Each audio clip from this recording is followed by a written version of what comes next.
সারথি, কলমে সৈয়দা রাজিয়া সুলতানা, কণ্ঠে সৈয়দ তৌফিক কামাল।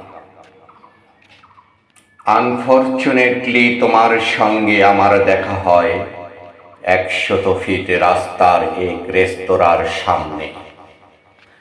তুমি দাঁড়িয়ে আছো আলো, অন্ধারে এক রাস্তায়। আমার চিনতে এতটুকু ভুল হয়নি।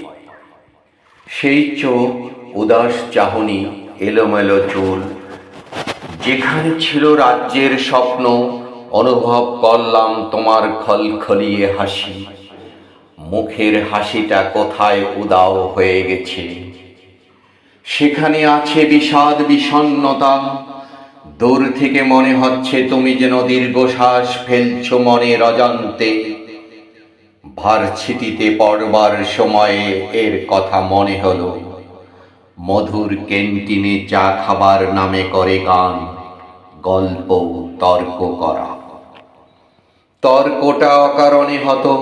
তর্ক করলে অনেকটা সময় কাটানো যেত একসাথে। তারপর এক সময় সুতোয় টান পড়ল। দূর থেকে দূরে চলে গেলাম। এটাই তুমি করলে।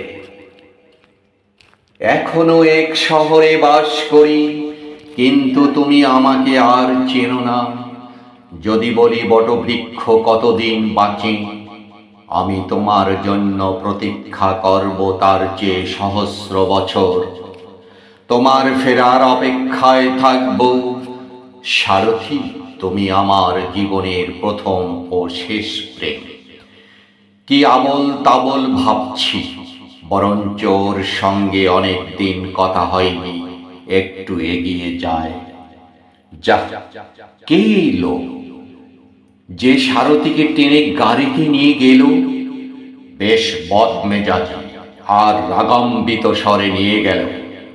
ওর হাজবেন্ড? তার জন্যই কি ওর হাসি মিলিয়ে গেছে? ওরা চলে গেল। আমি দাঁড়িয়ে থাকবো বছরের পরে বছর। আমি অপেক্ষা করব সারথি, আমি অপেক্ষা করব সারথি, ঠিক বড় বটবৃক্ষ এর মতো।